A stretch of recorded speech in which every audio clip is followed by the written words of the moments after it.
corner. Obviously, last week Utah flew out to Gainesville, took on Florida. It was an epic battle. Did not end the way that Utah fans would have hoped or liked. It was a 3-point loss, 29-26. A lot of good things to take away from that game, a lot of bad things to take away from that game.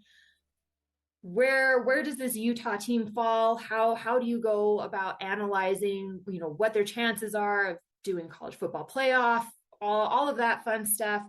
To help me break this down, I have former offensive lineman Isaac Asiata on to give the lowdown on, what happened last week and where the Utes go from here. Isaac, how are things going? Hey, Michelle, they're going good. Thanks for having me. I appreciate it. Absolutely. So, part of the reason why I asked you to come on is because I saw you give kind of an interesting breakdown on Twitter about what you saw in that game. So why don't you just go ahead and kind of give that breakdown here? What were you seeing out there? Everybody saw the bad. It's really easy to point out the bad, but I think where a lot of people's expectations was because we're coming off a Pac-12 championship year, a Rose Bowl berth, and such a phenomenal ending to the season. Even with the loss to Ohio State, it almost didn't feel like this was the opening game of the season. I kind of felt the same way. It just felt like almost as a continuation of last season. But it was still the first game of the season. And so for me, I watched the game knowing that there's still going to be the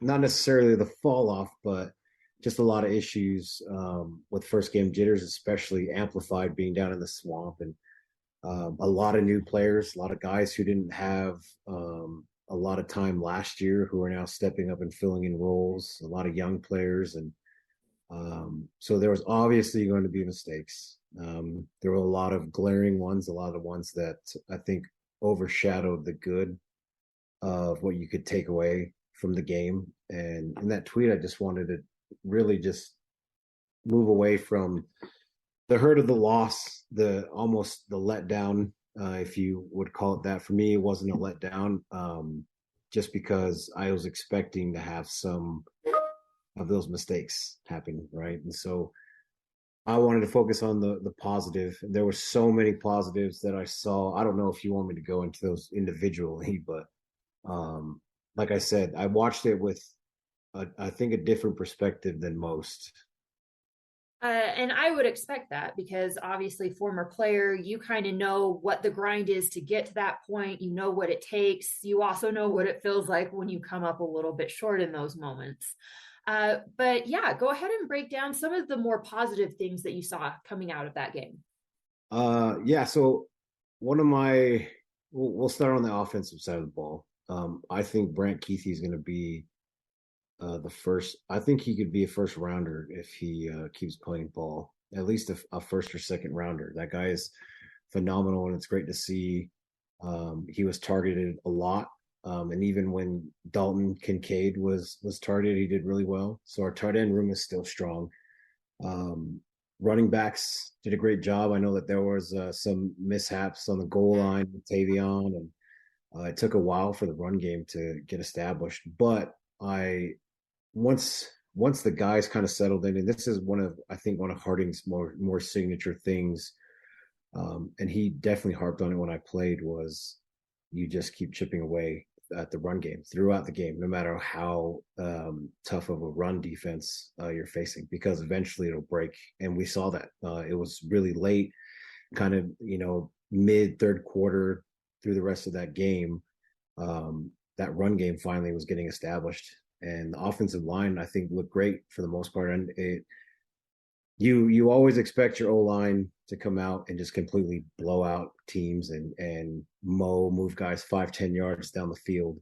When you don't have a cohesive unit, when you watching Utah's side of the O-line versus Florida's, Utah's O-line, there's a lot of guys who have mixed and varied experiences at positions. Not all of them have played that same role together for so many years. And then you look at UF, who had fourth, fifth year guys who have been playing together for forever, and you see the cohesion and the chemistry, and they were doing really well.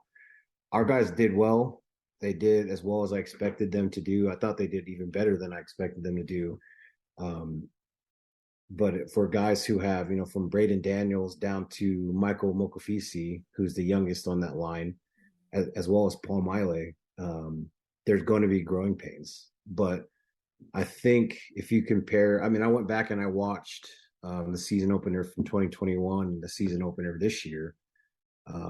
The O-line did a great job. I think that was one of the biggest positives on the offensive side of the ball. Obviously, Cam is still a phenomenal quarterback. That guy really wants it. You can tell he's a field general. He's a leader to the guys. And even though he did throw an interception that last play of the game, I still feel the same way I did prior to the Florida game about Cam. And I think he's going to do a great job. On the defensive side of the ball, a lot of young D linemen, a lot of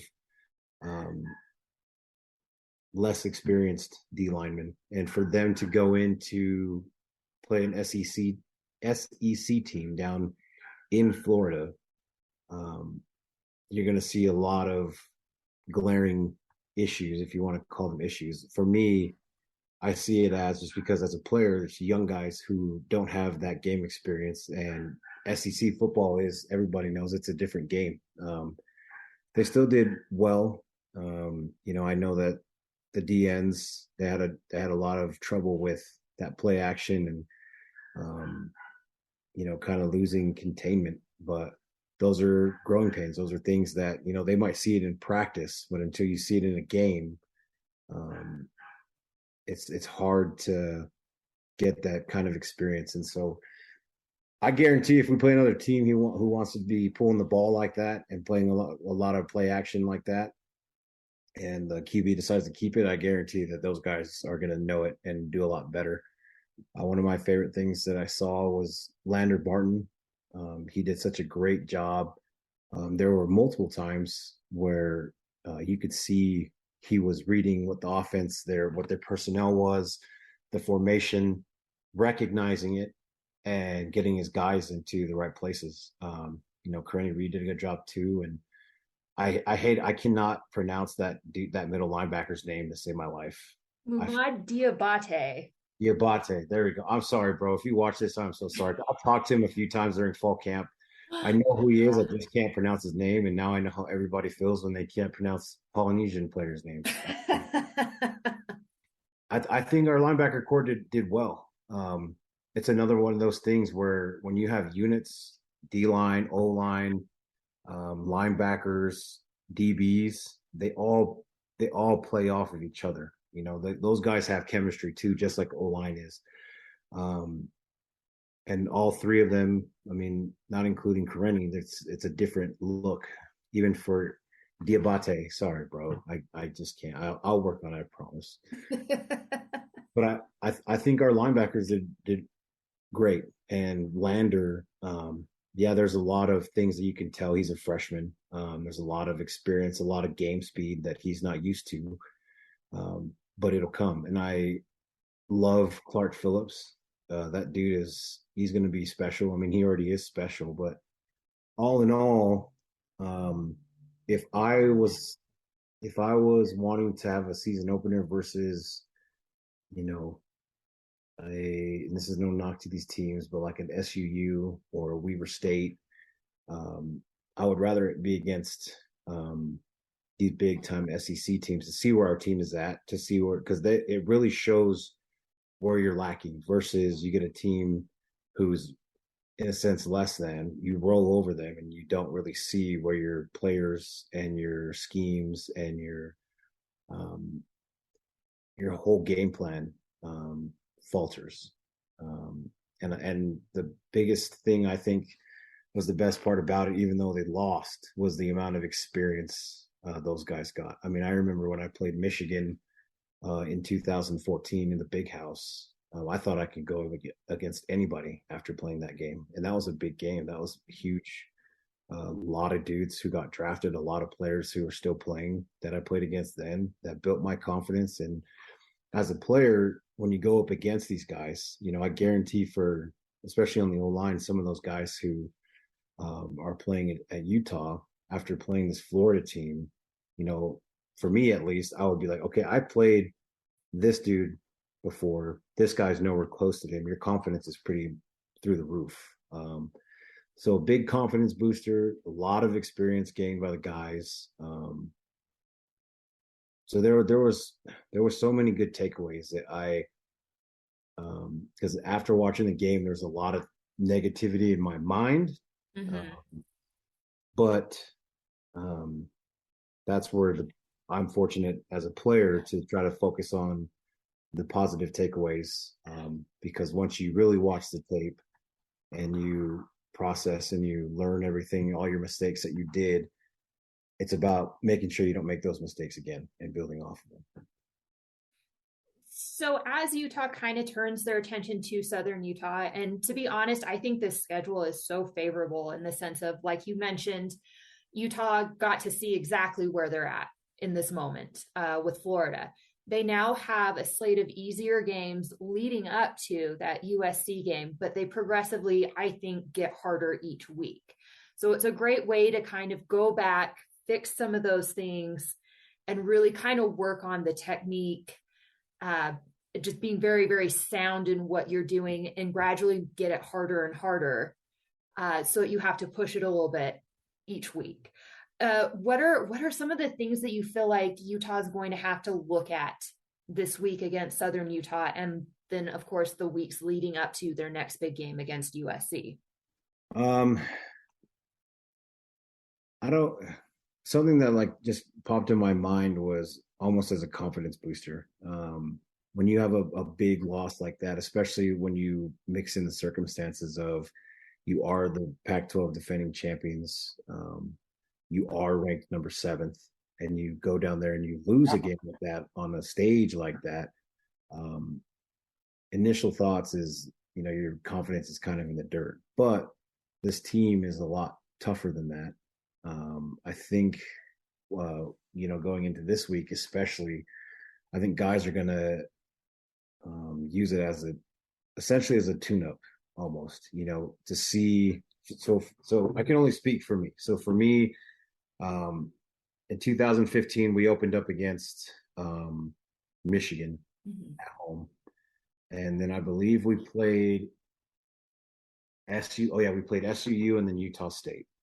I think so. I can't remember, but I knew after playing Michigan, I watched that Michigan film. We got graded. Harding is very, very critical in film, and it's not bad criticism. It's just pointing out your glaring deficits. So like against Michigan, I do still remember to this day, I was playing over my toes a lot. Like I was leaning a lot. There were bigger dudes. I mean, I'm a strong guy, but these guys were huge. So I was playing out over my toes a lot. And then going into week 2, for me, my focus was playing on my base, trying to stay within my body frame, not overextending. And that's what my focus was going into that game, personally. And so I think for the guys, it's kind of seeing what your deficits were, your weaknesses were, where you were lacking in week 1, and trying to build off of the mistakes that you made to correct them, to better your skills. And like I said, almost like a tune-up where you test out, like, okay, like I was doing this week wrong, so on this week I'm going to make sure that, if it's, I don't think SUU runs a similar scheme to Florida, but in essence, your technique and the way that you're playing, focusing on how you're going to improve going into week 2 to fine tune. And like you said, I think what you said is perfectly explained on how each week gets progressively harder leading up into conference play, because they go from SUU into San Diego State, which is a big time jump when it comes to talent and difficulty in game. And I think what I want to see and what I'm hoping to see is the wide receiver core more. Mhm. I felt like it was a Brent Keithy show, and I'm totally fine with that because he doesn't disappoint. But I want to see what this offense can do with the wide receiver core because I know it's a big question mark of how are our wide receivers. I think we have stud wideouts with Vele and Solomon and Jalen Dixon and Money Parks. I think they're great players, and but I want to see that ball moved around more instead of to the tight ends. Um, Defensively, the D line. Um, for the D line, I think they need to be a lot more stout in the run game. And this SUU run game is not going to be anywhere close to this Florida run game, but you should be lights out on Saturday when it comes to the run game. I thought our DBs did well. Tackling was a glaring issue.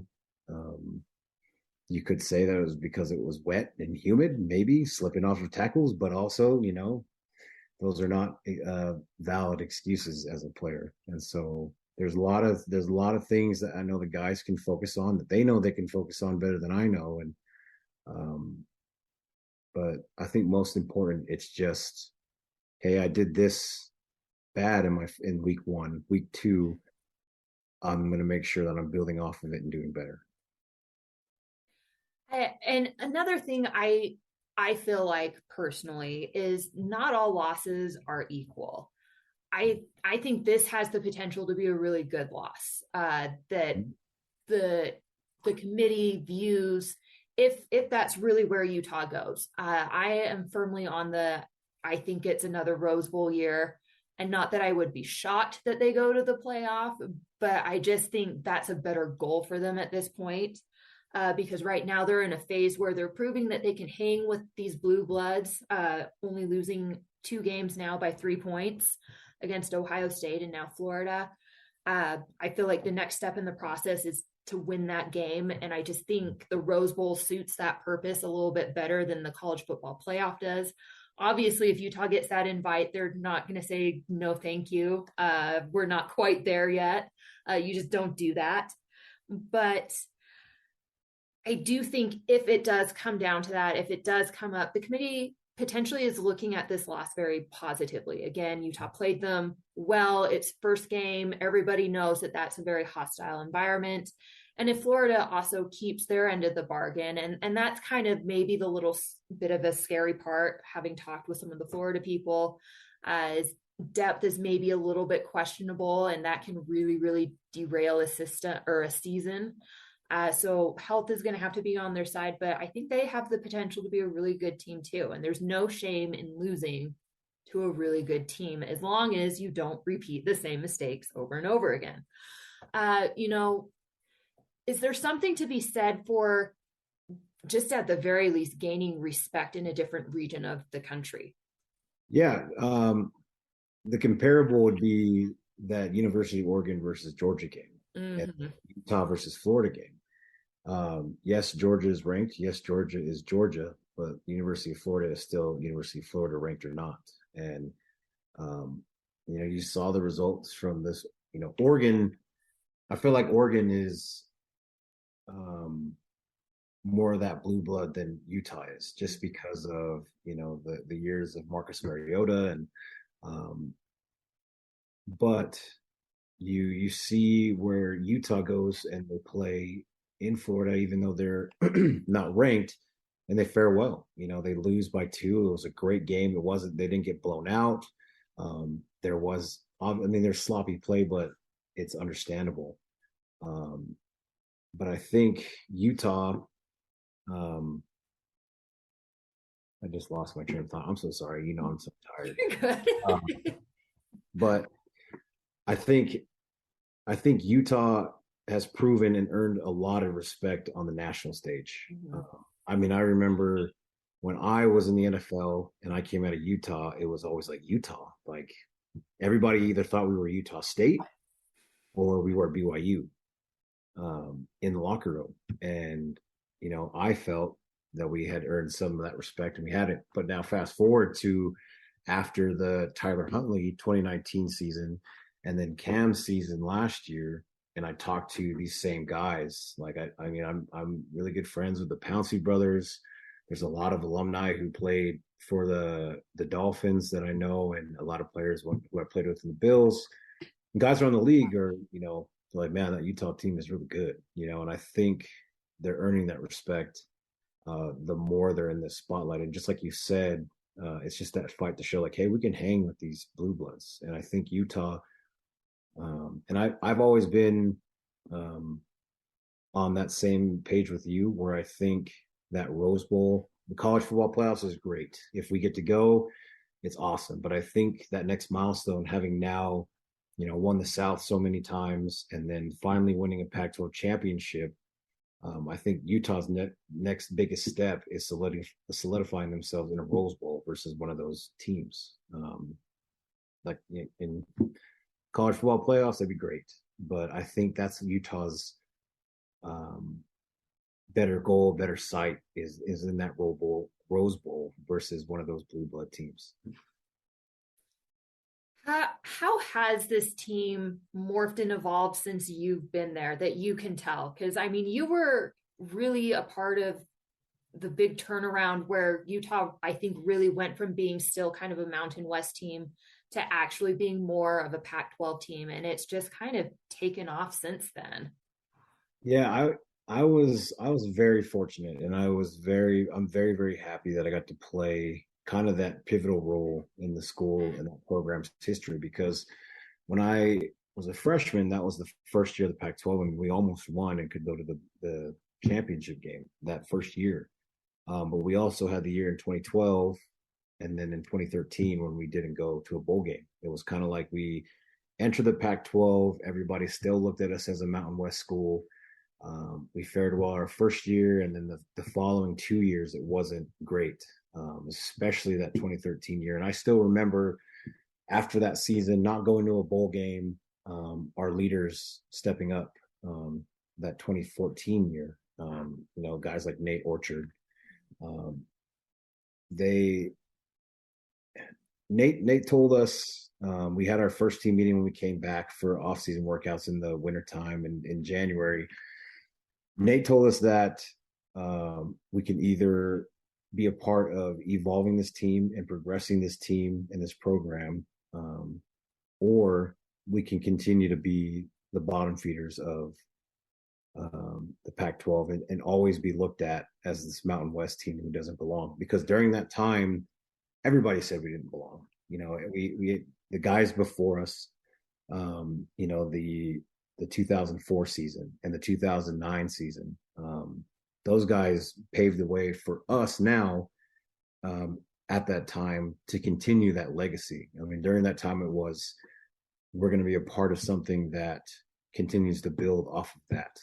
And that pivot in that 2014 year and then the 2015 year was in that 2014 year when we played Michigan in the Big House and we ran them out of the Big House, that was huge. And then going into the 2015 year, I think we went like 6-0 and got ranked third before we lost to SC. Those were a lot of those stepping stones where, and I had realized after my career, and especially after watching that 2019 season, it's kind of a humble pill to swallow to be like, to finally accept, like, hey, like, we weren't going to be that team. Mm-hmm. We were going to be the team that set it up for these guys who came after us to build. We did our job of kind of pulling ourselves out of the Mountain West, out of those years where we were, the team that didn't belong, to, hey, we're going to build this program up and pass it on, essentially. At the time, we're not thinking that. At the time, we're Pac-12 champs. That's what we want to be. And, it's great. But now sitting back and looking on it, we were a part of that building and laying the foundation for this 2019 team, the 2021 team, who finally got over that hump. It was such a fun time because we went from the underdogs to the top dogs. I mean, that Oregon game in 2015, Coach Witt, because in 2014, like, we were the giant slayers. Like, that was his thing, is that we're this underdog team. We're going to come in, we're going to beat all these phenomenal football teams as the underdog. And that Oregon game in 2015 was really the turn of the tide of like, no, like Utah football belongs at the top. And that's kind of, in my opinion, that game in that season is kind of that leaf that got turned over from being the underdogs to no, we are the top dogs. Like we are the Giants. We're not the Giant Slayers anymore. As someone that was a leader of some or a leader on some of those teams, looking at these guys now and the opportunity that they have ahead of them, what advice could you give them? Um, after that 2021 year and the championship, my biggest fear was that hey, we did it, and we're gonna live off the merits of hey, we did it. Now we're this team. We don't have to work as hard because you see it all the time. When I first went to a spring ball game, that wasn't the case at all. And the leadership that they have there is phenomenal. And I think a lot of it has to do with all of the players taking ownership of, hey, that was last year's team. Like this is the 2022 team. But guys like Cam Rising and Brent Keithy and Clark Phillips, these leaders that they have, kind of wanting to write their own story every year. It's a different chapter. It's a different year. It's a different team. And where their head is mentally, where they're because that 2015 year, our downfall was we got caught up in the hype way too much. And I don't see that with this team. I see a lot of humbleness. I see a lot of guys who just want to get better for each other, who want to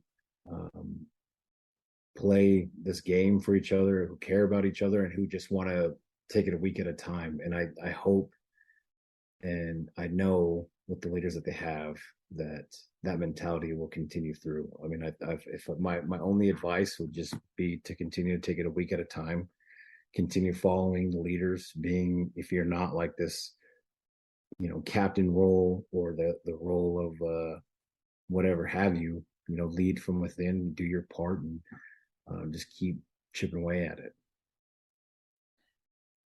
Okay, so we're gonna not respect the process. We're just gonna fast forward to the end of the season.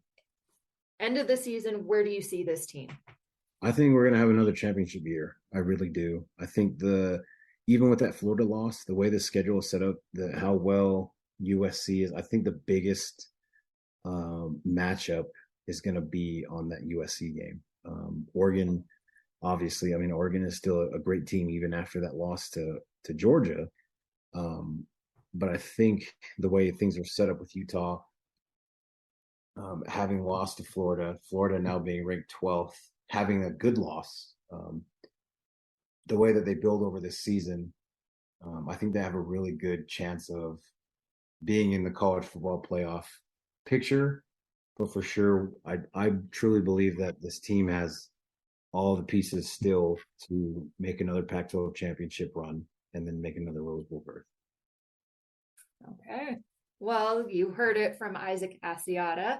I believe the same thing. I think this team is smart. I think they're hungry. I think they're not the kinds of guys that are going to let something bother them and fester into, not doing as well as they could. I think quite the opposite. And especially when you go through something that they've gone through, like they did last year, you're kind of Teflon. You're just, I don't think much phases you after something like that. I see good things in their future. They just got to put the work in. That's the biggest thing. And it doesn't sound like that's been the issue at all. Heading into Saturday's match, what do you want to see them do? I want to see this game, and it's not a secret. And obviously, like me as the former player, never take a team light. But now me as a fan, I'm like, this will be a game where possibly the threes could get in, and me speaking as a fan, I would really like to see what depth they have. I really want to see who our backup players are, who our twos, the rotating guys. I want to see what they can do. Obviously, I already know what the starters can do. I think they still did really well against Florida. I want to see our guys leave healthy, but the starters, I just want to see them just play a complete game. I think they did really well in week 1 together, but it was almost like it wasn't a complete game still because there was aspects that would show and then kind of go away. Decisions, play calling that was made that maybe wasn't the best. And I'm not calling anybody out. I'm just saying, just play that complete game with the ones. I want to see, an even run pass on offense. I want to see what our starting wide receiver core can do. And then on the defensive side of the ball, my main focus for the defensive side is the D line. I want to see, how these guys respond after that. Even though it is that tune-up game, I think we will get a peek at who's backing these guys, who's behind Van Fillinger and who else is on that D line. There's a great history of defensive line in University of Utah football, and that's a big legacy to carry on.